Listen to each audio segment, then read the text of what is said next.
12 ജനുവരി മാസത്തിൽ നമ്മളിങ്ങനെ ഇരിക്കുന്ന പോലെ ഡോക്ടേഴ്സിൻ്റെ ടീമിന് മുമ്പിൽ ഞാനിങ്ങനെ ഇരിക്കുകയാണ്. ഈ മെഡിക്കൽ റിപ്പോർട്ട് എന്നെ കാണിച്ചുകൊണ്ട് അവർ പറഞ്ഞു മാക്സിമം ഒരു 3 മാസം അതിൽ കൂടുതൽ അദ്ദേഹത്തിന് ആയുസ് ഉണ്ടാവില്ല എന്ന് പറഞ്ഞു. കാരണം റോമിലെ അല്ലെങ്കിൽ യൂറോപ്യൻ മെഡിക്കൽ എത്തിക്സ് അനുസരിച്ച് രോഗിയെല്ലാം അറിയണം എന്നാണ്, രോഗിയുടെ റൈറ്റാണ് അതെല്ലാം അറിയണം. അതുകൊണ്ട് അദ്ദേഹം എന്നോട് ക്ലിയർ ആയിട്ട് പറഞ്ഞു ഇനി ജീവിക്കാൻ സാധ്യതയില്ല, മാക്സിമം ആയാലും 3 മാസം, കാരണം ട്യൂമർ അത്രയും വലുപ്പം വെച്ചു എന്നുള്ളതിലാണ് അദ്ദേഹം എന്നോട് പറഞ്ഞത്. അങ്ങനെ ഞങ്ങൾ തിരിച്ച് സെമിനാറിലേക്ക് വരികയാണ്. അവരെന്നോട് ഓപ്ഷൻ പറഞ്ഞത് വേണമെങ്കിൽ സർജറി ചെയ്യാം, അത് വേണമെങ്കിൽ ഇറ്റലിയിൽ തന്നെ ചെയ്യാം, ഇനി അതല്ലെങ്കിൽ ജർമ്മനിയിൽ കുറച്ചുകൂടെ അഡ്വാൻസ്ഡാണ് വേണം ചെയ്യാം, ഇനി അതും അല്ലെങ്കിൽ ഇന്ത്യയിലേക്ക് തിരിച്ച് വന്നിട്ട് അവിടെ ചെയ്യാം എന്ന് പറഞ്ഞു. അങ്ങനെ ഞങ്ങൾ തിരിച്ച് വന്നപ്പോൾ സെമിനാറിലെത്തി, സെമിനാർ ഡോക്ടേഴ്സിനെ കാര്യങ്ങൾ അറിയിച്ചു. പിന്നെ റോമിൽ പഠിക്കുന്ന തലശ്ശേരിക്കാർ എൻ്റെ രൂപതക്കാർ അച്ഛന്മാരുണ്ട്, പഠിക്കുകയും ജോലി ചെയ്യുന്നവർ. അപ്പോൾ അവരെ എല്ലാവരെയും കൂടെ റെക്ടേഴ്സിനെ വിളിച്ചു. ഇങ്ങനെ കാരണം വളരെ ഗൗരവമായ കാര്യമാണല്ലോ, എന്ത് ചെയ്യണമെന്ന് ആലോചിച്ചു. ഇങ്ങനെ അവർ പിതാവുമായിട്ട് ബന്ധപ്പെട്ടു. അന്ന് തലശ്ശേരിയുടെ മെത്രാപ്പൊലീത്ത ജോർജ് വലൻ്റെ പിതാവാണ്. അദ്ദേഹം ഇവിടുത്തെ ക്യൂരയിലൊക്കെ ആലോചിച്ചതിന് ശേഷം ഒരു തീരുമാനമെടുത്തു, ഇങ്ങോട്ട് തിരിച്ചു വരുന്നതായിരിക്കും നല്ലത്. കാരണം മിക്കവാറും മരിക്കാനുള്ള സാധ്യതയുണ്ട്. ഇനി അവിടുന്ന് ഓപ്പറേഷൻ ചെയ്താലും ഇല്ലെങ്കിലും മരിച്ചു പോകും, മരിക്കാനാണ് സാധ്യത കൂടുതൽ. അപ്പം അങ്ങനെ വല്ലതും സംഭവിച്ചാൽ ആ സാഹചര്യത്തിൽ തിരിച്ച് ഇങ്ങോട്ട് വരിക അല്ലെങ്കിൽ ബോഡി കൊണ്ടുപോവുക, അങ്ങനെ കുറേ ബുദ്ധിമുട്ടുകളുണ്ടല്ലോ. പിന്നെ അതിനേക്കാളൊക്കെ അപ്പുറത്ത് ഇവിടെ ഈ ഇന്ത്യൻ ഡോക്ടേഴ്സിലാണ് കുറച്ചുകൂടി ഒരു പ്രത്യേകിച്ച് ഇങ്ങനത്തെ ഈ നെർവസ് സംബന്ധമായ സർജറിയൊക്കെ ആകുമ്പോൾ നമ്മുടെ ഇന്ത്യൻ ഡോക്ടേഴ്സിനാണ് കുറച്ചുകൂടെ ഒരു നല്ലതെന്നുള്ള ഒരു അഭിപ്രായം പൊതുവെ വന്നു. അങ്ങനെ പിതാവ് അങ്ങനെ എൻ്റെ സ്കാൻ റിപ്പോർട്ട് ഞാൻ മെയിലിൽ അയച്ചു കൊടുത്തിരുന്നു. സ്കാൻ റിപ്പോർട്ടെല്ലാം കൂടെ പിതാവ് എറണാകുളത്ത് ലിസി ഹോസ്പിറ്റലിലേക്ക് ഫോർവേഡ് ചെയ്തു. അപ്പോൾ അവിടെ ഒരു നല്ല ഒരു ന്യൂറോ സർജൻ ഉണ്ടെന്ന് അന്ന് ചക്കിത്ത് പിതാവാണല്ലോ സഹായമെത്രാൻ, ചക്കിത്ത് പിതാവ് നമ്മുടെ തലശ്ശേരി പിതാവായിരുന്ന വല്യണ്ട് പിതാവിനോട് പറഞ്ഞു കുഴപ്പമില്ല, ട്രീറ്റ് ചെയ്യാമെന്ന് പറഞ്ഞു. അപ്പോൾ അതിൻ്റെ പേരിൽ പിതാവ് പറയുകയാണ്, ഡോക്ടേഴ്സിനോട് പറഞ്ഞു എലിയാസിനെ ഇങ്ങോട്ട് വിട്ടേക്കാൻ പറഞ്ഞു. അങ്ങനെ ഒരു ഫെബ്രുവരി 1st വീക്കിലാണ് ഞാൻ തിരിച്ച് റോമിൽ നിന്ന് തിരിച്ച് തലശ്ശേരിയിൽ വരുന്നത്. അതിനുശേഷം വന്നപ്പോഴും ഞാനങ്ങനെ വീട്ടിലും അങ്ങനെ ആരോടും ഒന്നും പറഞ്ഞില്ല. കാരണം പിതാവ് പറഞ്ഞിരുന്നു, പിതാവിന് നല്ല വിശ്വാസമായിരുന്നു വല്യണ്ട് പിതാവിന്. പിതാവ് പറഞ്ഞു സാരമില്ല, ഒന്നും സംഭവിക്കാൻ പോകുന്നില്ല, വീട്ടുകാരെ ഒന്ന് അറിയിച്ച് പേടിപ്പിക്കേണ്ട, നമുക്കത് മാനേജ് ചെയ്യാവുന്ന വിഷയമുള്ളൂ എന്ന് പറഞ്ഞു. പിതാവിൻ്റെ ഒരു ധൈര്യം എന്നെ അച്ഛന്മാരുടെ സപ്പോർട്ടൊക്കെ ഒത്തിരി എന്നെ സഹായിച്ചിരുന്നു ആ സമയത്ത്. ഇങ്ങനെ ട്യൂമറാന്ന് അറിയുമ്പോൾ എന്തായിരുന്നു അച്ഛൻ്റെ മാനസികാവസ്ഥ? എൻ്റെ മാനസികാവസ്ഥ എന്ന് പറഞ്ഞാൽ സത്യം പറഞ്ഞാൽ ഇങ്ങനെ ബ്രെയിൻ ട്യൂമർ എന്നൊക്കെ കേട്ടിട്ടുണ്ടെന്നല്ലാതെ ഇതെന്താണ് സംഗതി എന്ന് പോലും എനിക്ക് അന്ന് അറിയില്ലായിരുന്നു. അപ്പം തിരിച്ചിങ്ങനെ ഇത്ര ഗൗരവമാണെന്നും എനിക്കറിയില്ലായിരുന്നു.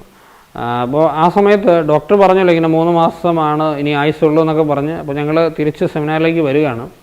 തിരിച്ച് വന്നു കഴിഞ്ഞ് സെമിനാറിൽ എത്തിക്കഴിഞ്ഞിട്ട് ഒരു ഉച്ചനേരത്താണ് ഞങ്ങൾ തിരിച്ചു വരുന്നത്. ഞാനും എൻ്റെ ഫോർമാറ്റേഴ്സിനും മാത്രമേ ഉള്ളൂ, അദ്ദേഹം ഒരു സ്പെയിൻകാരനാണ്.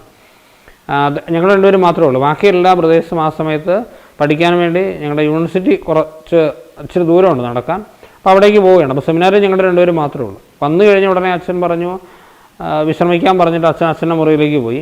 അപ്പോൾ ഞാൻ മുറിയിലേക്ക് പോയി ഒന്ന് ഫ്രഷായി, എന്നിട്ട് നമ്മുടെ ചാപ്പലിലേക്ക് പോവുകയാണ് ഞാൻ. കാരണം എന്ത് ചെയ്യണമെന്ന് എനിക്കൊന്നും അറിയില്ല. കാരണം ഇത് ഏതാനും മണിക്കൂറുകൾക്ക് മുമ്പ് ശരിക്കും ഒരു മരണ വാറണ്ട് കിട്ടിയ ഒരാളുടെ അവസ്ഥയാണ്, എന്താണെന്ന് നമുക്ക് അറിഞ്ഞുകൂടല്ലോ.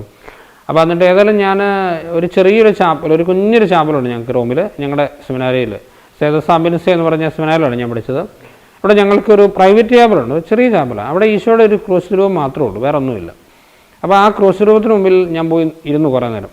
പക്ഷേ അവിടെ ഇരുന്നെങ്കിലും ഇവനൊന്ന് കരയാൻ പോലും എനിക്ക് പറ്റുന്നില്ല. കാരണം പ്രത്യേകിച്ച് ഒരു വല്ലാത്തൊരു മാനസികാവസ്ഥയിലാണ്. എന്ത് ചെയ്യണം, എന്താണ് സംഭവിക്കുന്നതെന്നൊന്നും എനിക്കറിയില്ല. പക്ഷെ കുറച്ച് നേരം ഈശോയുടെ അടുത്തും അവിടെ ഇരുന്ന് കഴിഞ്ഞപ്പം ഒരു ഗാനമുണ്ടല്ലോ മലയാളത്തിൽ, ഞാൻ എന്നോ കേട്ട് മറന്ന ഒരു ഗാനമാണ്. ഈ താങ്ങുന്ന ദൈവം കൂടെയുണ്ടെങ്കിൽ തളരുവത് എന്ത് കുഞ്ഞേ എന്ന് പറഞ്ഞ ഒരു ഗാനമുണ്ട്. അപ്പം അതിൻ്റെ ഈരടികൾ ഇങ്ങനെ എൻ്റെ മനസ്സിലേക്ക് ആ വരികൾ തന്നെ ഇങ്ങനെ വരികയാണ്. അത് ഈശോ തന്നതാണ് ആ സമയത്ത്. അത് ഞാൻ അറിയാതെ തന്നെ അതിങ്ങനെ ആവർത്തിച്ച് പാടാൻ തുടങ്ങി. അത് പാടി കുറേ പാടി കഴിഞ്ഞപ്പോഴത്തേനും അതൊരു വലിയ ബോധ്യമായിട്ട് എൻ്റെ മനസ്സിലേക്ക് വന്നു. കാരണം ട്യൂമറൊക്കെ എനിക്കുണ്ട്, വലിയ പ്രശ്നമുണ്ട്. പക്ഷേ താങ്ങുന്ന ഒരു ദൈവം എൻ്റെ കൂടെ ഉണ്ടെങ്കിൽ പിന്നെ നമ്മൾ തളരേണ്ട കാര്യമില്ലല്ലോ, ഞാൻ സങ്കടപ്പെടേണ്ട കാര്യമില്ലല്ലോ എന്നുള്ള വലിയൊരു ചിന്താഗതി, വലിയൊരു ബോധ്യം. ചിന്ത എന്നതിനേക്കാൾ അപ്പുറത്ത് ഈശോ തന്നൊരു ബോധ്യമാണ്. ഒരു തരം ഒരു സ്പിരിച്വൽ ഹീലിംഗ് ആ സമയത്ത് എനിക്ക് കിട്ടി. അതിൽ പിന്നെ വലിയ പ്രശ്നം എൻ്റെ ട്യൂമറിനെ പറ്റി മാനസികമായിട്ട് ഞാൻ അനുഭവിച്ചിട്ടില്ല. വലിയ ടെൻഷനോ വെപ്രാളമൊന്നും ഒരിക്കലും രണ്ടാമത് പിന്നെ ട്യൂമർ വന്നപ്പോഴായാലും എനിക്കത് ഉണ്ടായില്ല. കാരണം എനിക്ക് ഉറപ്പുണ്ട് ഞാൻ എൻ്റെ ഈശോയുടെ കരങ്ങളിലാണ്, ആ ഈശോയാണ് എന്നെ താങ്ങുന്നത് എന്നുള്ള വലിയൊരു ബോധ്യം ആ സമയത്ത് എനിക്ക് കിട്ടി. എന്നിട്ട് അതിനുശേഷം പിന്നെ ചികിത്സ എങ്ങനെ? എന്നിട്ട് ഞാൻ തിരിച്ച് വന്നില്ല, ഞാൻ പറഞ്ഞല്ലോ, തിരിച്ച് നമ്മൾ തലശ്ശേരിയിലേക്ക് വന്നു. അങ്ങനെ വീട്ടിൽ പോയി ഒരാഴ്ച വീട്ടിൽ നിന്നു. പക്ഷേ ആ സമയത്ത് തന്നെ ഞങ്ങൾ എറണാകുളത്ത് ലിസി ഹോസ്പിറ്റലിൽ പിതാവ് എനിക്ക് അപ്പോയിൻറ്റ് ബുക്ക് ചെയ്തിരുന്നു. അവിടെ ഒരു ഡോക്ടർ കൃഷ്ണദാസ്, അദ്ദേഹം ഒരു കേരളത്തിലെ വളരെ അറിയപ്പെടുന്ന ഒരു ന്യൂറോ സർജനാണ്. അദ്ദേഹത്തെ കണ്ടു, സംസാരിച്ചു. പക്ഷെ അദ്ദേഹം വളരെ കോൺഫിഡൻസോടെ എന്നോട് സംസാരിച്ചത്, സാരമില്ല, നമുക്കിത് മാനേജ് ചെയ്യാവുന്നേ ഉള്ളൂ, നമുക്ക് ട്യൂമർ വലുപ്പമുണ്ട്, പക്ഷെ സാരമില്ല, ഇപ്പോൾ തൽക്കാലം ഒരു 2-3 ആഴ്ച ഞാൻ മരുന്ന് തന്നാം, ആ മരുന്ന് ഒന്ന് കഴിച്ചിട്ട് തിരിച്ച് വന്നാൽ മതി, നമുക്ക് സർജറി ചെയ്യാം, ഡേറ്റൊക്കെ തീരുമാനിക്കാമെന്ന് പറഞ്ഞു. അപ്പോൾ അദ്ദേഹം എനിക്ക് ഡേറ്റ് തന്നു. അത് ഫെബ്രുവരി 27 ആയിരുന്നു, 2012 ഫെബ്രുവരി 27. അപ്പോൾ 2 ആഴ്ച മരുന്ന് കഴിക്കാനുണ്ട്. അങ്ങനെ ഞാൻ തിരിച്ച് വീട്ടിലേക്ക് പോയി. അപ്പോൾ ആ സമയത്ത് ഞാൻ ഓപ്പറേഷൻ ഫിക്സ് ചെയ്ത് 2012 ഫെബ്രുവരി 27 അപ്പോൾ അതുകൊണ്ട് 2 ആഴ്ച വീട്ടിൽ പോയി റെസ്റ്റൊക്കെ എടുത്തതിന് ശേഷം ആ സമയത്ത് മരുന്ന് കഴിച്ചു. ഒരു 3 ദിവസം മുമ്പ് ഞാൻ തലശ്ശേരിയിലേക്ക് വന്നു. തലശ്ശേരിയിലേക്ക് വന്ന് എന്ന് പറഞ്ഞാൽ ഓപ്പറേഷൻ കുറച്ച് മുന്നേ ആശുപത്രി പോയി അഡ്മിറ്റ് ആണല്ലോ, അതിനുവേണ്ടിയൊക്കെ ആയിട്ട് തലശ്ശേരിയിലേക്ക് വന്നു. അപ്പോൾ പിതാവ് എന്നെ തലശ്ശേരി സെമിനാരിയിൽ, മൈനർ സെമിനാരി, ഞങ്ങളുടെ അന്നത്തെ ആധ്യാത്മിക പിതാവായിരുന്ന ഫാദർ ഷാജി തെക്കേമുറി അച്ഛനുണ്ട്. അച്ഛൻ പിന്നീട് ഞങ്ങളുടെ ഡയറക്ടറായി. ഇപ്പം തലശ്ശേരി രൂപതലത്തിൻ്റെ നിർമ്മലഗിരി എന്ന് പറഞ്ഞ പള്ളി വികാരിയാണ്. അദ്ദേഹത്തിൻ്റെ അടുത്ത് കൗൺസിലിങ്ങിന് വേണ്ടി, ഒരു ആധ്യാത്മിക കൗൺസിലിങ്ങിന് വേണ്ടി സംസാരിക്കാനൊക്കെ ആയിട്ട് ഞാൻ പോയി. അദ്ദേഹം അന്ന് എന്നോട് പറഞ്ഞൊരു വാക്കുണ്ട്. അദ്ദേഹം പറഞ്ഞു, there is A signature of God on your tumour. അതായത് നിൻ്റെ ട്യൂമറിൽ ദൈവത്തിൻ്റെ ഒരു കയ്യൊപ്പുണ്ട് എന്ന് പറഞ്ഞു. അതെനിക്ക് ഭയങ്കരമായ ഒരു ആശ്വാസം ആ സമയത്ത് തന്നു. അപ്പോൾ ഞാനതിങ്ങനെ പിന്നീട് അത് തന്നെ ഇങ്ങനെ അച്ഛൻ എന്തൊക്കെയോ മറ്റു കുറേ കാര്യങ്ങൾ പറഞ്ഞു, പക്ഷെ ഇതൊന്നും എൻ്റെ മനസ്സിലില്ല. എൻ്റെ മനസ്സിൽ ഈ ഒരു വാക്ക് മാത്രമേ ഉള്ളൂ, നിൻ്റെ ട്യൂമറിൽ ദൈവത്തിൻ്റെ ഒരു കയ്യൊപ്പുണ്ട്. അപ്പോൾ അതിൻ്റെ അത്ഭുതം എന്താണെന്ന് വെച്ചാൽ, ഞാനിങ്ങനെ ഫസ്റ്റ് സർജറി കഴിഞ്ഞിട്ട് റെസ്റ്റൊക്കെ എടുക്കുന്ന സമയത്ത് ഒരിക്കൽ അച്ഛനെ വീണ്ടും മീറ്റ് ചെയ്തു.